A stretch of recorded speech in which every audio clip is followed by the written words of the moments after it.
You keep saying, "I'm fine," while your chest tightens every time they text you. You smile and nod when they cancel plans again, but your stomach churns with that familiar knot of disappointment. Your mouth says, "It's okay," but your body is screaming a truth you refuse to hear. Stop right there. Feel that tension creeping up your neck as you read this. That's not stress. That's recognition. If this feels like I'm reading your mind, hit that subscribe button and let me know in the comments what you struggle to say no to the most. I read every single comment, and your story might be exactly what someone else needs to hear today. Listen to me carefully. Your body doesn't lie.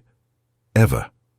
Carl Rogers, the father of humanistic psychology, spent decades proving what your nervous system already knows. Your body holds your deepest truths, even when your mind creates elaborate stories to avoid pain. That tension in your shoulders when they speak to you dismissively, that's not anxiety. That's your authentic self trying to protect you. That sick feeling in your stomach when you agree to something you don't want, that's your inner wisdom begging you to listen. But you don't listen, do you? You pop another antacid. You blame it on stress. You convince yourself it's all in your head. It's not in your head, it's in your body. And your body remembers everything. You've been trained to override your body's signals like a broken alarm system. Somewhere along the way, probably in childhood, you learned that being agreeable was safer than being authentic. You learned that saying yes kept people around, even if it slowly killed something inside you. You learned to translate your body's desperate no into a polite sure, whatever you need. Your mother probably called it being considerate. Your teachers rewarded you for being easygoing. Society praised you for never causing trouble, but no one told you the cost. No one warned you that every time you said fine when you meant "this is killing me," you were teaching your nervous system that your truth didn't matter. Now you're an adult, and your body is presenting you with the bill. Here's what Rogers discovered, and what your body already knows. When we consistently ignore our internal experience, we don't just lose touch with our feelings, we lose touch with ourselves. Every time you say fine when you mean hurt, every time you smile when you want to scream, every time you swallow your words to keep the peace, you're committing a small act of self-betrayal. Your body keeps the score of every violation. Every moment you chose someone else's comfort over your own truth. Every time you said yes when everything inside you was screaming no. That chronic fatigue you can't explain. That's the exhaustion of constantly performing happiness. Those headaches that come out of nowhere. That's the pressure of unexpressed thoughts. That insomnia that keeps you staring at the ceiling. That's your authentic self trying to break through the silence you've imposed on it. Your digestive issues that doctors can't quite figure out. That's your gut literally rejecting the situations you keep forcing yourself to swallow. Your tight jaw that you clench unconsciously.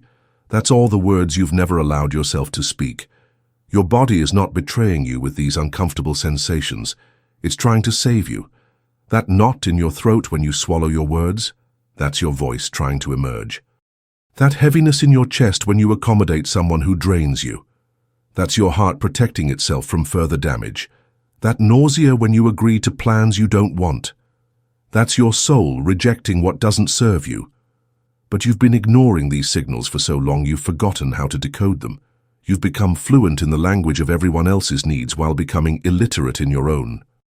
Rogers taught us about the organismic valuing process, your body's innate ability to know what's good for you and what isn't. A baby cries when hungry, sleeps when tired, turns away from what feels wrong. You were born with this wisdom, but somewhere along the way you learned to distrust it. The people who truly belong in your life won't punish you for having boundaries. They won't guilt you for honoring what your body is telling you.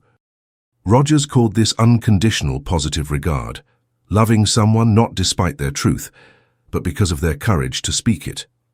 Real love doesn't require you to dim your signals. Real friendship doesn't demand that you ignore your internal compass. Real relationships can handle your authentic no. I know you're scared. You think if you stop saying fine when you're not fine, people will leave. You believe that if you start honoring what your body is telling you, you'll end up alone. But here's the painful truth you need to hear. The people who leave when you start honoring your authentic self were never really with you anyway. They were with the version of you that had no needs, no boundaries, no voice. They were in love with your compliance, not your soul. And that version of you, she's dying, he's suffocating. Every day you choose their comfort over your truth. You're slowly erasing yourself. Your body has been keeping score of every violation, every moment you chose peace over truth, every time you swallowed your no to keep someone comfortable. And now it's exhausted. The headaches, the insomnia, the constant tension, the mysterious aches that doctors can't explain, these aren't random. They're the accumulated weight of unexpressed truth. They're your body's final attempt to get your attention. Your nervous system is screaming, "Listen to me, protect me, honor me." Monsieur, but there's hope in this awareness. Rogers believed in our innate tendency toward growth and healing. Your body hasn't given up on you. It's still fighting for your authentic self. Every uncomfortable sensation is an invitation. Every moment of tension is your inner wisdom knocking on the door, asking to be let back in. Your body is your oldest friend. It's been with you since your first breath, trying to guide you toward what serves you and away from what harms you. It's never asked for anything unreasonable. It's never demanded you hurt others.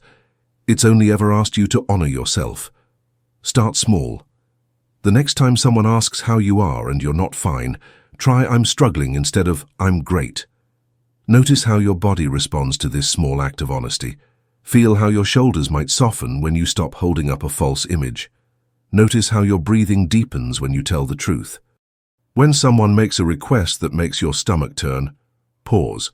Don't rush to say yes out of habit. Ask yourself not what would be polite, not what would keep the peace, but what does your body need right now? Your body's wisdom is older and deeper than your people-pleasing patterns.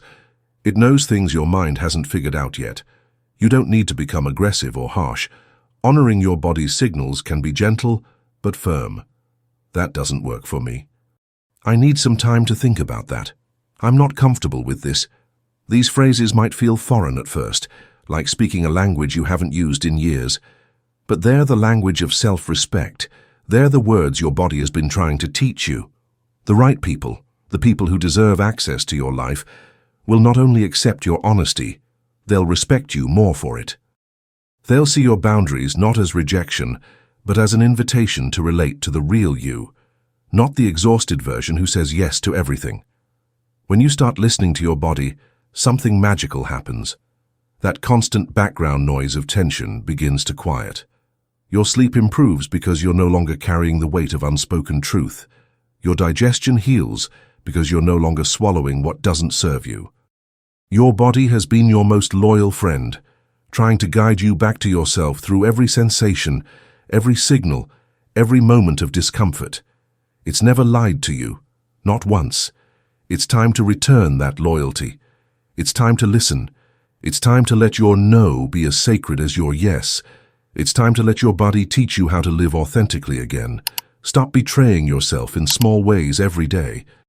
Your body and your soul are depending on you to finally hear what they've been trying to tell you all along. Your body is screaming no for a reason. It's time to listen.